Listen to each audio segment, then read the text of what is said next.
Hello and welcome everyone. Today's topic is case control study. Now, under this broad topic, we have divided the topic under the following headings. First, we'll be talking about analytical studies under the different types of epidemiological study, the basic design of a case control study, how to conduct a case control study, the estimation of disease risk using case control studies, and the different kinds of bias which are an important factor in evaluating the association between exposure and disease which are encountered in case control studies. Now, you are already familiar with the different types of epidemiological studies. So let's recap. The different types of epidemiological studies are broadly divided into observational and experimental studies. Observational studies are further divided into descriptive and analytical studies. While descriptive studies deal with description of disease with respect to time, place and person, they are useful for formulating a hypothesis. On the other hand, analytical studies are used to test hypotheses, and they can be useful in determining the association between a suspected risk factor and an outcome. The most important types of analytical studies are the case control and cohort studies. In the next slide, we'll be talking about analytical studies and then we'll discuss about case control study. Analytical studies are the second major type of epidemiological studies. The objective of analytical studies is not to formulate a hypothesis, rather it is to test the hypothesis. Although individuals are evaluated in analytical studies, the inference is not drawn to individuals but to the population from which they are selected. From the analytical study designs, we can determine whether a statistical association is present between the exposure and the disease, that is outcome, and also we can determine the strength of such an association. This is a schematic diagram showing the design of a case control study. As the name implies, we begin with cases, that is patients with the disease condition under study, and a control or comparison group, that is patients without the disease in question. Case control studies are also known as retrospective studies. Now, there are three important characteristics of a case control study design. First is that both exposure and outcome have occurred prior to conducting the study. Second important feature is that a case control study proceeds from effect to cause, that is, it is a retrospective study. Hence, they are also known as retrospective studies. And the third important feature is that a comparison group, which we name as a control group, is essential to support or refute an inference drawn from a case control study. This is the basic design of a case control study. We begin with cases and control groups and simultaneously measure their exposure status. So cases we number as A plus C and controls we have as B plus D. Now, A represents cases who have the risk factor present. C represents the cases who do not have the risk factor. B represents the controls who have the risk factor, and D represents the controls who do not have the risk factor. This is a basic framework of a case control study design. There are four basic steps in conducting a case control study. The first step is selection of cases, that is patients with the disease that we are going to study. Second is selection of an appropriate control. Now, this is often done through matching. The third important step is measurement of exposure. So, we obtain information on the exposure status of cases and controls. And the final step is analysis and interpretation of the results. The first step in a case control study is selection of cases, that is to identify a suitable group of patients in whom the disease under study has already occurred. The cases are inquired about their exposure to a suspected risk factor or risk factors. New cases which are similar histologically, pathologically, and with respect to the state of disease may be chosen to avoid any error. The diagnostic criteria for cases must be specified beforehand. As far as possible, use criteria given by expert bodies. The second important criteria to consider in selecting cases is the eligibility criteria. It is always advisable to take the incident cases rather than prevalent cases, as the prevalent cases may have changed their exposure status. After defining the case, we need to answer the question of where do we find our cases from. The cases may be drawn from hospitals or general population. Hospital cases are more convenient to obtain, so we can obtain an entire case series or a random sample of it.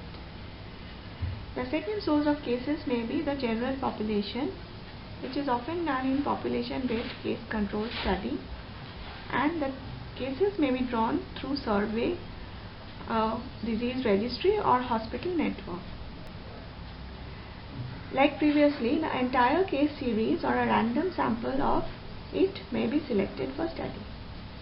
What is important to remember is that the cases should be fairly representative of all cases in the community. The second step in conducting a case control study is selecting an appropriate control group, that is, patients who are free from disease under the study. Selection of appropriate control is an important prerequisite and often a challenging task. If we conduct a case control study and find more exposure in cases than in controls, we would like to conclude that there is an association between exposure and disease in question.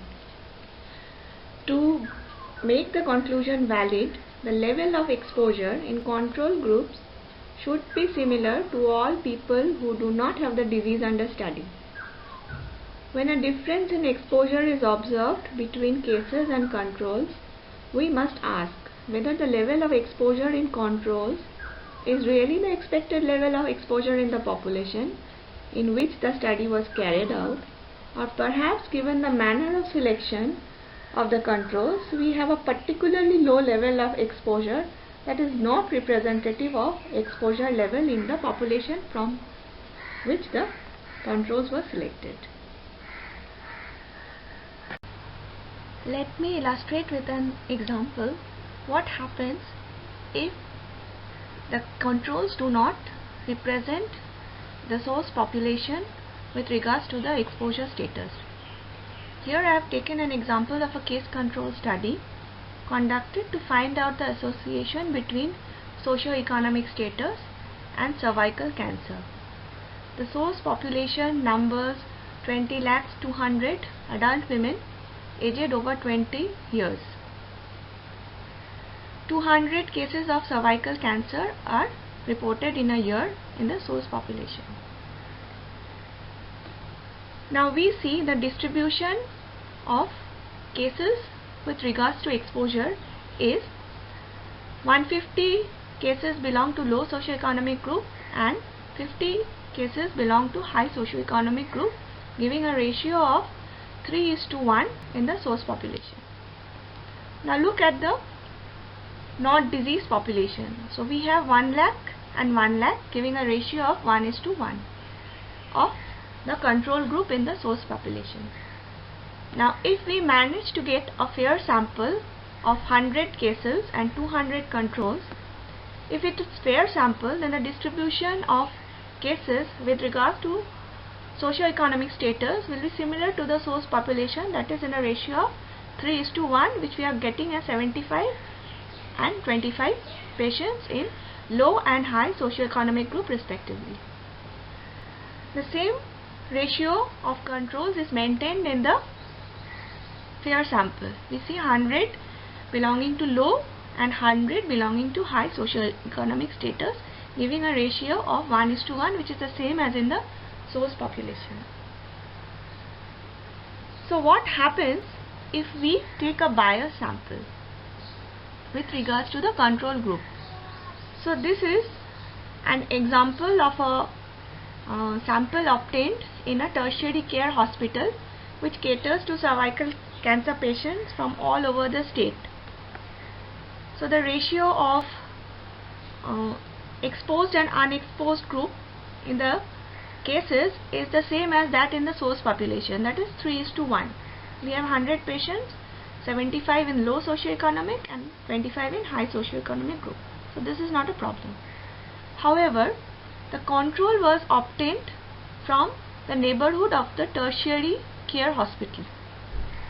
So a house-to-house visit was made and women were inquired or interviewed about their socio-economic status.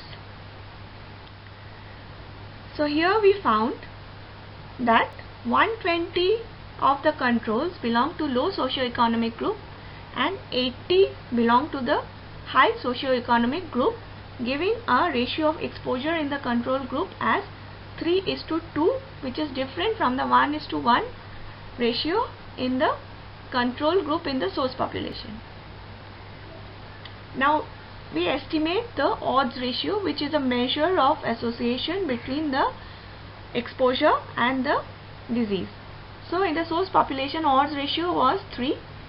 In the fair sample, had we managed to obtain it, the odds ratio would have been very similar to the source population, that is 3. However, the bias sample which we obtained using a neighborhood control gave us a distorted estimate of odds ratio, which was lower than the actual odds ratio of 3. So in this sample, the odds ratio was only 2. So we see what happens, that the estimator of risk becomes different if the source population is not representative in the sample that we select. The possible sources from which controls may be selected include hospital patients, from the general population, relatives or neighborhood controls. For hospital controls, it is unwise to choose a control group from a group of patients having only one disease condition, as it may result in selection bias. It's better if we select as controls patients with different disease conditions. The second source of our population includes the general population. So we can select controls. We can take a random sample of individuals free of the disease that we are studying from the general population. Third source of control includes the relatives of patients who are selected as cases. Usually such a design would be unsuitable if we are exploring genetic conditions. The fourth source could be neighborhood controls. That is, we can select as controls persons living in the same locality as cases, or maybe persons working in the same factory as the cases, or children attending the same school. Some points may be helpful while considering in selection of controls. We should select controls from various diagnostic groups, that is, have multiple controls with different disease conditions or from different settings. Avoid selecting patients who have different coexisting comorbidities. Select controls from patients with acute conditions, so earlier exposures could not have been influenced by the condition. Do not select patients with diagnoses which are known to be related to the risk factor that you are studying. The essence of a case control study is that the cases and the control group should be comparable. However, the controls may differ from the cases in a number of variables such as age, sex, occupation, social status, etc. The results of a case control study may be confounded by variables which could be associated both with exposure and the disease. That is known as a confounding factor. It is defined as one which is associated both with the exposure and the disease and is distributed unequally in the study and control groups.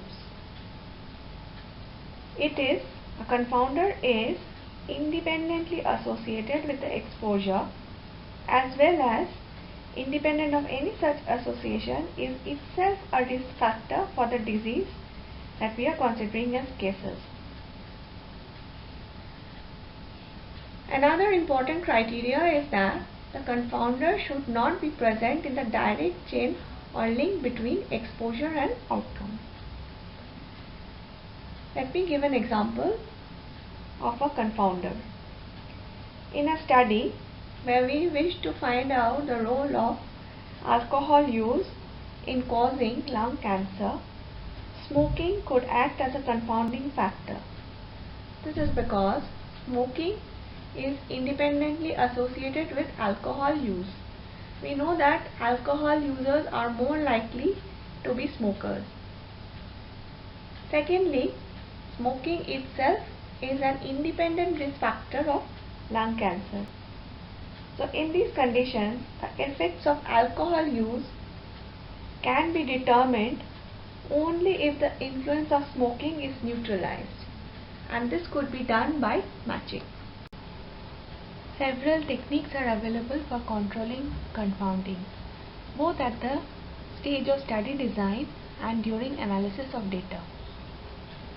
At the stage of study design, confounding can be controlled by techniques such as randomization, matching, and restriction. During the stage of data analysis, confounding can be controlled by techniques such as restriction, stratification, and multivariate analysis. For our purpose, we will restrict to controlling confounding by matching. Matching is defined as the process by which we select controls in such a way that they are similar to cases with regard to certain variables which can influence the outcome of disease, and which, if we do not match or comparability, then it could distort or confound the results. In the previous example, the confounding effect of smoking can be neutralized by matching so that both the groups, that is cases and controls, have an equal proportion of smokers in each group. In other words, matching protects against an unexpected strong association between the matching factor, in this case smoking, and the disease, that is lung cancer. There are several kinds of matching procedures, namely pairwise matching and group-wise matching. In pairwise matching, we can obtain pairs of patients, that is cases, and controls of the same sex, age, duration, severity of illness, or other variables. However, as is obvious, there may be great difficulties in obtaining cases and controls matched on all characteristics. It could be very cumbersome. The other technique of matching is through group matching. This may be done by assigning cases to subcategories or subgroups based on characteristics such as age, occupation, social class, and other variables, and then finding appropriate controls. The frequency distribution of the matched variable must be similar in the study and control groups. The third important step in conducting a case control study is measurement of exposure. This may be obtained by interviews or by questionnaires or by studying past records such as hospital records, employment records, etc. Now this must be done in precisely the same manner for both cases and controls. Otherwise bias may creep in. As an example, a case control study was conducted to find out the association between prenatal radiation exposure and brain tumors in children. The control group taken was mothers with normal children. So it was observed that mothers of children with brain tumors were more likely to recall the prenatal radiation exposure compared to mothers with normal children, and this resulted in recall bias. So under such circumstances, other techniques may be required to eliminate these kind of biases. The final step of a case control study is analysis of the results. This is done in two steps. First, we calculate the exposure rate among cases and controls to suspected factors, and secondly, we make an estimation of the disease risk associated with exposure by what is known as the odds ratio. This figure shows a 2 by 2 contingency table whereby we make an estimation of the exposure rates to the suspected factor in the diseased and the non-diseased groups. So we calculate the exposure rate in cases as A by A plus C and in the control groups as B by B plus D. Now for a risk factor to be associated with a disease, the frequency rate of the disease should be higher among those with the risk factors than those without the risk factors. The next step will be to ascertain whether there is a statistical association between the exposure status and the occurrence of the disease. This can be addressed by calculating the p-value and sometimes by estimation of the confidence intervals. The next step is estimation of disease risk. Ideally, disease risk is estimated through an index which is known as the relative risk, which is the ratio between the incidence of disease in exposed to the incidence of disease in non-exposed. Now, in a typical case control study, we cannot measure the incidence of disease and hence we cannot measure relative risk. Instead, what we measure in a case control study is an index known as the odds ratio. So odds ratio is a close estimator of the relative risk which can be ascertained only in a cohort study. Now there are some assumptions which we made for odds ratio to be a good estimator of the relative risk. First is the disease that we are investigating is a rare condition. The cases should be representative of those with the disease in the source population with respect to the exposure. Similarly, the controls should be representative of those without the disease. The second analytical step in estimation of disease risk associated with exposure is to estimate an index known as the odds ratio. As discussed in the previous slide, we know that in a case control study we cannot calculate the relative risk as we cannot determine the incidence of the disease. So what we derive instead is the odds ratio, which is a measure of the strength of the association between the risk factor and the disease. Now odds by itself means that the number of times an event can occur to the number of times that an event will not occur. So in the odds ratio we find that the numerator is the odds that a case was exposed, which is calculated as A by C, and the odds that the control was exposed is similarly calculated as B by D. So the odds ratio is a ratio between these two odds and it is expressed as AD by BC. So we can see that this is similar to the cross product ratio, that is Numerator is AD by and the denominator is BC. How do we interpret the odds ratio? Now, if the odds ratio is 1, then odds of exposure among cases and controls are the same, so we conclude that exposure is not associated with the disease. The second scenario is when odds ratio is greater than 1. Here the odds of exposure among cases are higher than controls, so we interpret as exposure is positively associated with the disease. And the third scenario, when odds ratio is less than 1. Odds of exposure among cases are lower than controls. So here we interpret that exposure is negatively associated with the disease. In other words, exposure exerts a beneficial effect in preventing the disease. After we have estimated the odds ratio, we need to interpret the odds ratio. So there are three scenarios. Odds ratio could be 1, odds ratio more than 1, or odds ratio less than 1. The first scenario, when odds ratio is equal to 1, means that the odds of exposure among cases and controls are the same. So we conclude that exposure is not associated with disease. In the second scenario, odds ratio is greater than 1. This means that odds of exposure among cases are higher than those among controls, and we conclude that exposure is positively associated with the disease.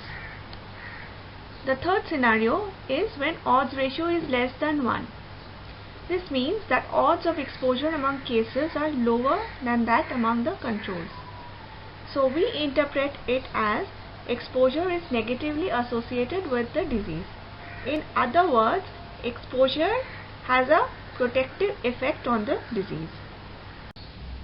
While case control studies offers many advantages as a method of epidemiological study, like it is easy to carry out, it is quite inexpensive, requires very few subjects, and it is useful for investigating rare diseases, provides very little risk to the subject, and so on, it is notoriously prone to a large number of biases. Bias is defined as any systematic error in the determination of association between exposure and disease. The relative risk estimate, in this case the odds ratio, may increase or decrease as a result of bias, and it indicates some type of non-comparability between the case and control groups. Many varieties of bias may arise in case control studies. The first one is selection bias. The cases and controls may not be representative of cases and controls with regards to exposure in the general population. This gives rise to selection bias. The second is bias due to confounding. This we have discussed, and we have mentioned that this bias can be removed by matching. The third important bias in case control study is the recall bias. So cases who are suffering from a disease are more likely to recall than the controls with regards to their exposure status. The fourth one is Bergsonian bias. This arises from different hospital admission rates for cases and controls. The probability of admission to hospital or detection of the disease may be more among the cases simply because of the exposure. Fifth one is the observer bias. Now, if the observer is aware of the case or control status of his patients, he or she may subconsciously tend to ask much more questions from cases compared to controls.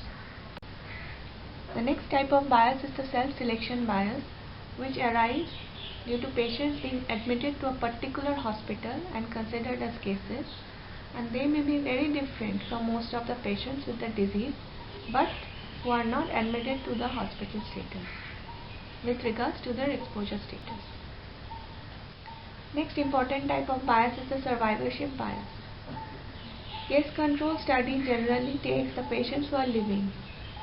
So cases who have died are not taken, and they may be very different from the living case as regards their exposure. The next type of bias is the information bias, which could arise due to errors in measurement. To summarize, case control studies are a type of observational, analytical, epidemiological study to test hypotheses. We can use case control studies to determine association between exposure and disease. They are also known as retrospective studies. The important steps of case control study are: first is selection of cases and controls through matching, second is measurement of exposure, and finally estimation of statistical association of exposure and odds ratio. Case control studies offer several advantages, like they are suitable for investigating rare disease, they are cheap, can be done easily, requires very few subjects, and can help in identification of several risk factors at a time. They have very few or no ethical problems, and problems of attrition are not there. The major disadvantage is that they are prone to a large number of biases, like recall bias, selection bias, confounding bias, observer bias, etc., which must be taken into account while evaluating the association between exposure and disease. So that's all from my end regarding case control study. Thank you for your patience.